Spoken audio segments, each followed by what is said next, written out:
तो तेहन दो मिटांग आपे को लगे अड़ी दुख रना खबर अगु कतलिन हेज कना तो ना दुख रना खबर दो चेत तो मिटांग अड़ी नापाय चरक कुड़ी गिद्रा तेहन आबो नवा धुरी धरती खन जायजुग लगे बिताय किन हाता सरे का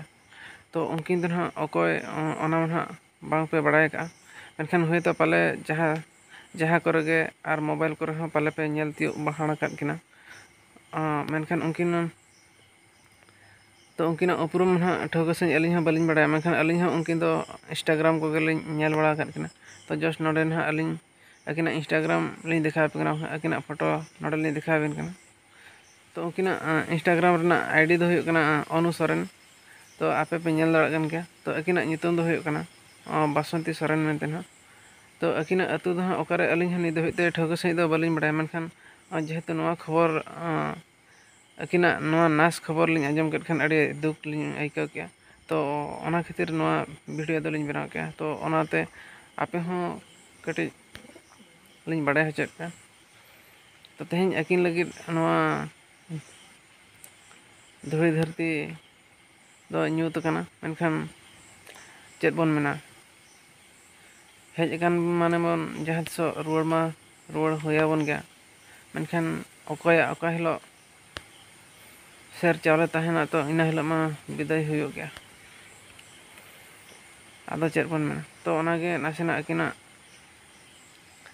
आत्मा शांति लगे जतो कोगे बोन प्रार्थना तो अकिन नवा धुरी धरती खन विदाय कते शर्मा सड़क रे नापाय रे किन तहन मा आर नापाय रे जीवन किन खंडा मा तो उनकिन कुड़ी गिद्रा ना चेत खातिर तहन अब को ताला खन किन नाश कना तो ओना रना प्रकृत कारण दो ना निद होते बांग बड़ाय कना तो जुदी हाँ बड़ाय लनखान आपे को ना इन लय साड़े आपे जे ओका इदी कते उनका असुविधा होइना तो जहाँ ना बड़ाय कना अकिना आयो मोचा खन जहाँ अकिन किन लय तहन जे नासे नासे मांग खने उनका रुआ कान तहन मेनखान उनका सीरियस ᱧᱚᱜ दो बांग तो नुका ओड़ा किन हेला तहन ओड़ा रे नवा घटना दो घटाव कना सेमती किछि बाहर करे हो बांग तो ना दो अचानक गे हुपका धरा गान गया